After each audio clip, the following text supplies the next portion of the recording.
Olá pessoal, bom dia a todos, como estão?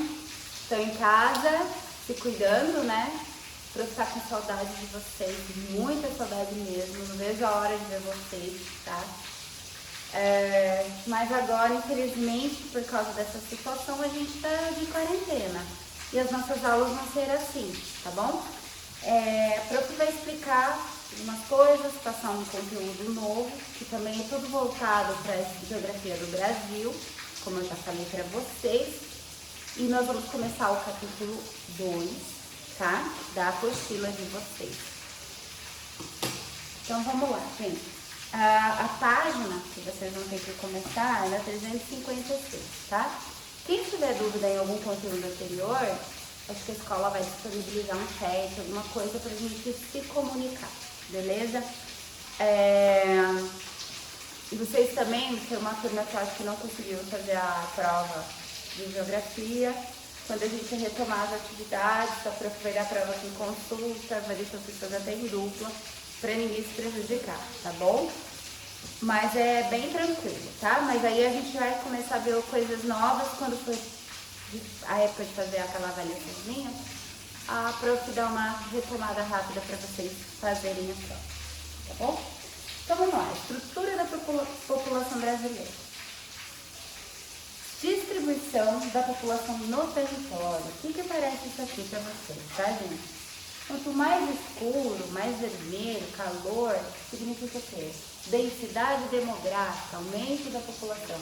Então vocês vão ver que as áreas litorâneas, costeiras, tá? Sudeste aqui, o nordeste são as regiões mais populosas do Brasil. Vocês podem ver que essa parte mais amarela são as menos densas, menos povoadas, tá? Dados gerais, população estimada, quantos somos hoje? Buscar dados no site do Brasil, do IBGE. Gente, quantos somos hoje? O que eu quero que vocês façam? Vocês vão entrar no site do IBGE para vocês poderem fazer uma atividade, certo? Já vou passar para vocês. IBGE. O que é o tal do IBGE? Órgão que analisa, coleta e divulga informações sobre a estrutura da população, do comércio, indústria e agricultura do Brasil, tá? Importante para organizar e criar políticas públicas e de orçamento e gasto por meio do conhecimento dos dados diversos sobre pessoas e serviços. Então, o IBGE, eles vão fazer o censo, vão ver número de habitantes, o número das famílias aumentaram, o número das pessoas dependente de uma mesma família ou não, se mudou a estrutura familiar, pai, mãe, filho, ou se são casas, que a maioria, o chefe da família é uma mãe.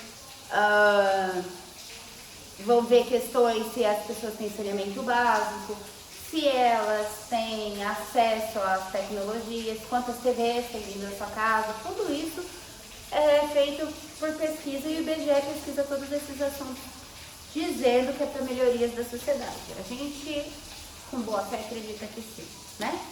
Mas vamos seguir. Para entender o Brasil, a gente vai entender taxa de mortalidade, já entenderam o que é mortalidade, né? Quantos morrem, tá? Sempre calculado por 1000, sempre. Natalidade, nascimento, fecundidade, mulher. Por que eu coloquei assim? Prof, por quê? Porque tem gente que confunde natalidade com fecundidade. Natalidade é quantas crianças nascem, tá? E por regiões. Se 2020 está nascendo menos que 2010, tá? Então, natalidade é o nascimento. A fecundidade é por mulher, quantos filhos a mulher está tendo hoje em dia. Hoje a gente vai fazer uma média de mulheres aqui de Cascavel, vamos comparar 20 anos atrás, tá? Quantos filhos? A gente vai ver que alguns anos atrás era uma média de 3, hoje já está 1. Será que a projeção daqui 10 anos é quanto? Nenhum? Ou um filho, tá? Então, é um dado importante que a gente calcula se a mulher está tendo mais ou menos filhos. E esperança ou expectativa de vida? Esperança de vida é se a pessoa tem uma projeção de viver mais do que ela vivia, do que, por exemplo, nos anos 50, né? Vamos supor que a taxa de mortalidade fosse em torno de 55 anos, hoje está 72, por exemplo, né? Uma média de vida. Isso é que vocês precisam entender. Vou passar os gráficos que vocês vão compreender bem fácil. Perdão, gente. Taxa de mortalidade. Aqui é o dado de 1940 e de 1999. Então vocês vão ver o quê? Um declínio, né? As pessoas, elas, de certa forma, elas começaram a viver um pouquinho mais, né? Taxa de mortalidade, então, diminuiu, certo? Vou passar aqui. Natalidade também, outro dado interessante, no Brasil começou a nascer menos crianças proporcionalmente, tá? Então a gente vai ver um boom demográfico aqui até os anos 60, que nasceu muitas crianças. Aqui é a média, tá, gente? E a gente vai ver em 1999, que é o último dado que eu tenho, como diminuiu essa taxa. Taxa de fecundidade no Brasil, que aí é a taxa por mulher, tá? A média de filhos nos anos 40, 6,2 filhos por mulher. Aqui 2000 tá 2,3, 2020 vai estar 1,8 no máximo, tá? Por que eu não tenho os dados de 2020, professora? Por quê? Porque a prof vai questionar vocês sobre isso. Então, os dados que a prof tem, eu acho que até 2010 é algumas coisas. Esperança de vida ao nascer, tá? Aqui vocês vão vendo que hoje a projeção é que as pessoas vivam mais. Se a gente comparar 1920, olha a média, as pessoas morriam, a média de vida era menos de 50 anos, era 42 anos. Hoje tá, acho que 72, se eu não me engano. Com esse dado de 1999, a média de vida era 68 anos. Gente, é a média, não quer dizer que você vai viver até os 68, tá? Tem pessoas, é uma média, um padrão, mas tem pessoas que prolongam mais, como infelizmente tem pessoas que morrem bem mais jovens. Essa aqui é um quadro, só para vocês entenderem que é uma curva para vocês entenderem. Aqui algumas regiões do Brasil, né? Norte, Nordeste, Sudeste, Sul, Centro-Oeste. Então, só para vocês verem, esse vermelho aqui é o Norte.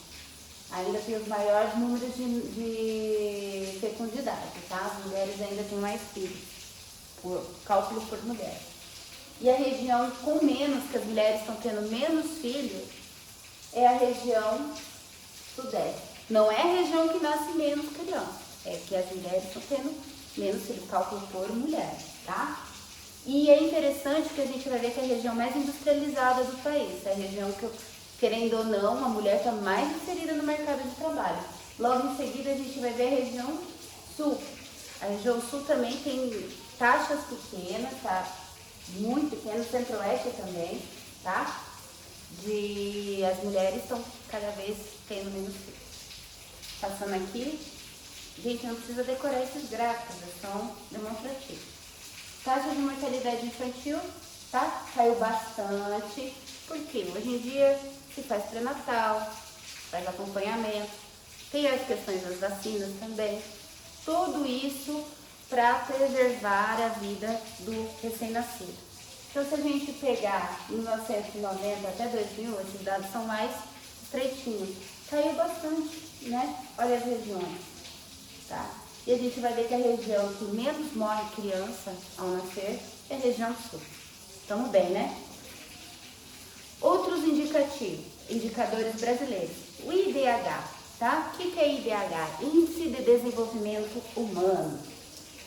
E é uma medida comparativa de riqueza, alfabetização, educação e esperança de vida, natalidade e outros fatores para diversos países do mundo. É uma maneira padronizada de avaliação e média do bem-estar de uma população, principalmente o bem-estar infantil, tá? Que é o mais analisado.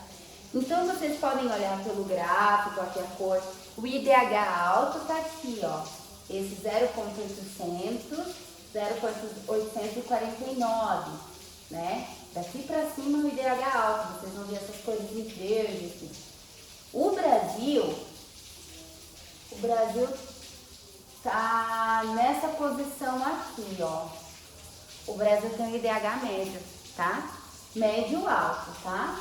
A gente vai ver que os países africanos têm um IDH baixíssimo. O Brasil tem muito para melhorar ainda, viu? Mas é interessante porque o IDH não é só aspectos econômicos, tá? Vai ver se saneamento básico, se tem acesso à educação, são esses fatores também. Vamos, dados atuais do Brasil. Vamos pensar no que mudou. Esse aqui é uma tabelinha, eu quero que vocês prestem atenção. Índice de Desenvolvimento Humano de 2007, tá? Esperança de vida ao nascer de 2007, 72 anos, 2007. População subnutrida de 2005, 6%. Calorias consumidas era 3.000 calorias em 2005. Domicílio com acesso à água potável em 2006, 91. Domicílios com acesso à rede sanitária em 2006, 77%. Taxa de alfabetização de pessoas de 15 anos ou mais, 90%. Taxa bruta de matrículas para todos os níveis de ensino em 2007, 87%. Passando bem rápido, essas duas tabelas que eu estou passando aqui, vocês vão copiar e fazer um comparativo, tá? Isso aqui são dados que o IBGE postou em 2010, certo? Presta atenção. População total em 2009. Foi feito o cálculo nessas épocas, mas foi postado em 2010, tá? Número de habitantes, homens, mulheres, população residente área urbana, residente área rural, densidade demográfica, taxa média anual do crescimento da população, taxa bruta de mortalidade, tá? Depois eu vou pedir para o André dar um zoom aqui nesses dois quadros para vocês copiarem melhor. Então isso aqui, tudo postado em 2010. Será que vocês vão ter que comparar com 2020 esses dados? Então vamos lá, gente. Seguindo. Distribuição por gênero. Causas principais. A expectativa de vida da mulher é maior. Os homens sofrem mais com as mortes não naturais, principalmente dos países africanos. O que isso quer dizer? Olha o gráfico, tá? A gente está vendo que existe, na distribuição brasileira, tem mais mulheres do que homens. Por quê? Se ainda nascem mais homens do que mulheres. Nasce um pouquinho mais de meninos do que meninas. E por que tem mais mulheres? Porque, querendo ou não, a mulher tem uma perspectiva de vida maior, tá? Geralmente em torno de 6, 8 anos a mais que o homem. Não sei se é porque a mulher vai mais em médico, se cuida mais, né? Alguns fatores. Então, a expectativa de vida da mulher é maior e elas morrem menos de acidentes, né? O que são mortes não naturais? Infelizmente, os meninos dessa faixa etária que eles pisam 30 anos, eles tendem a se envolver com mais coisas erradas. Acidente de trânsito, briga, essas coisas, mais do que mulheres, entendeu? Então, por isso, acaba, às vezes, ceifando a vida de alguns, tá? Espero que todos sigam um bom caminho, hein? Por favor. Mas esse é um dado de relevância, tá? Vocês podem ver, pergunta para os pais de vocês fazer seguro de carro. Vocês vão fazer seguro de carro, homem ou mulher de 20 anos? Qual que é mais caro? O homem. Até 30 anos, seguro de carro para homem é um absurdo de caro. Para mulher é caro também por causa da faixa etária de vida. Mas para o homem é muito mais, tá? Porque, infelizmente, os homens estão mais envolvidos com acidentes, tá bom? É só um dado para vocês. Composição etária. Isso aqui é a questão de idade, né? Então a gente vê que a maior parte da população brasileira está entre 15 e 64 anos, né? Que é a população que a gente pode chamar de PA, né? Que é a população economicamente ativa. Geralmente, 15 anos quase ninguém trabalha hoje, né? Porque tem leis trabalhistas, mas é a idade que as pessoas normalmente estão produzindo. Então, a maior parte da população é essa. Aí a gente tem uma concentração de 0 a 14 anos, uma boa parcela também, bastante jovem. E idosos é menos de 6% da população, né? No Brasil, então a gente vai ver que outros países isso muda totalmente. Países mais desenvolvidos, os idosos são a maioria, tá? Distribuição urbana rural, rural 18,8%, urbana aqui tem, olha a diferença, né? Então, hoje a gente tem um colapso assim, econômico, até por essa questão da Covid. Colapso assim, quero dizer. Hoje, se a gente precisasse não comprar mais nada, a gente ia sobreviver? Muito difícil, né? Somente nós que moramos na região urbana.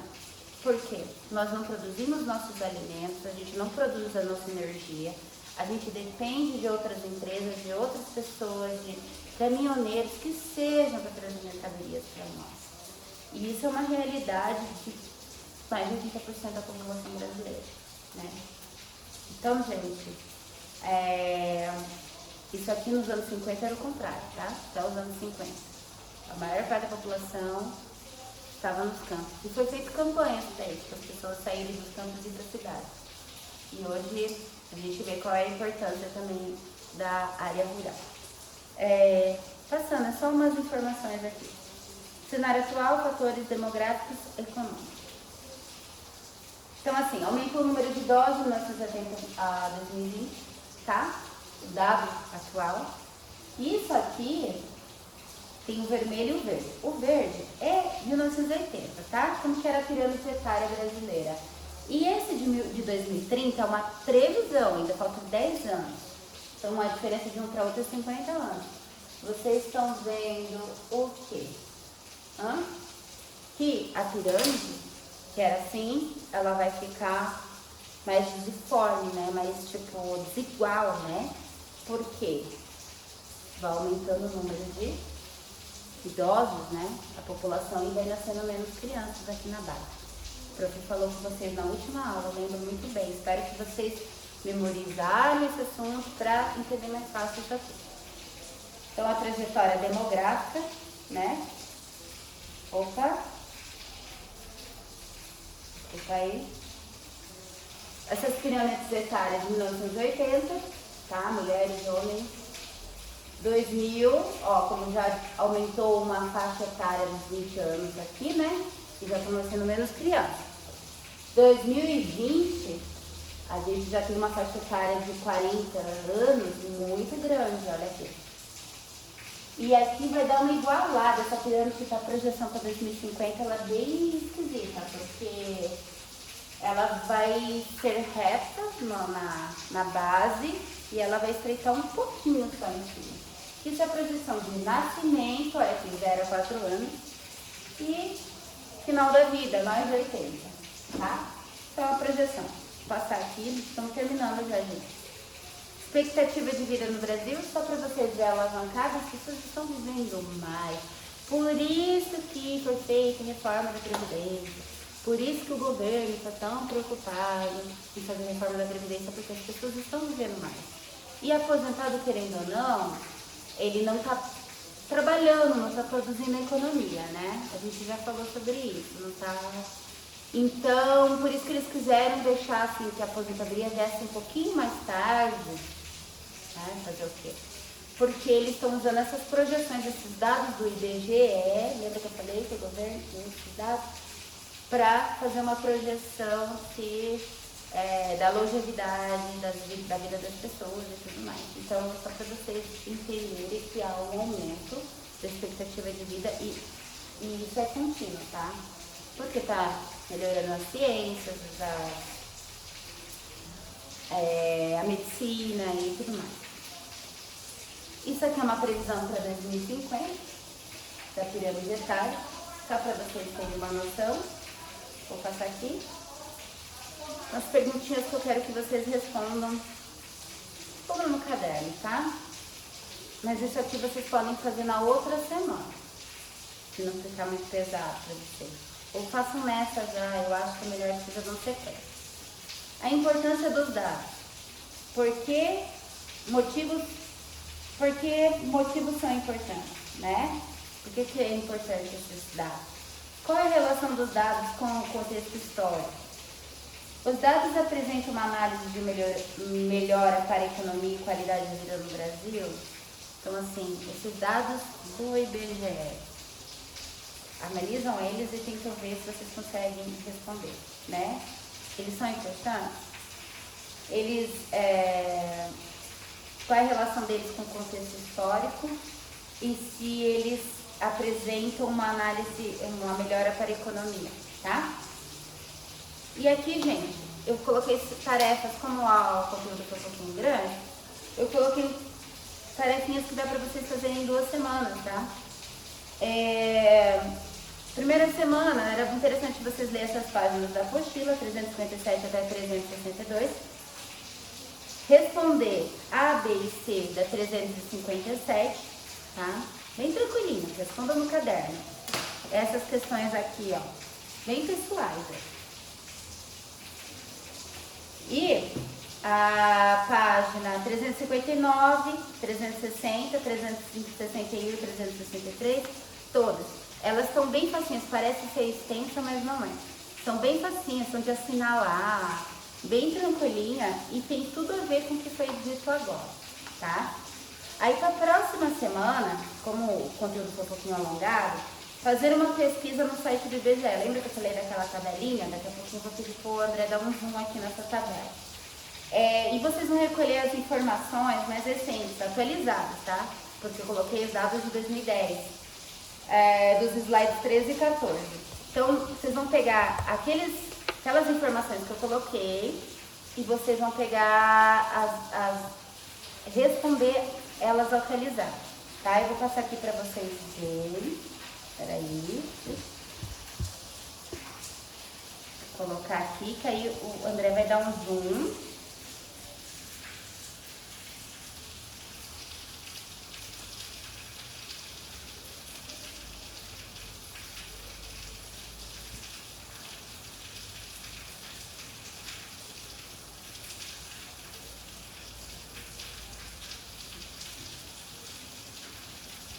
É isso aqui, ó. Esses são os dados que eles vão preencher mais atuais. Vou passar para o próximo, tá? Isso também.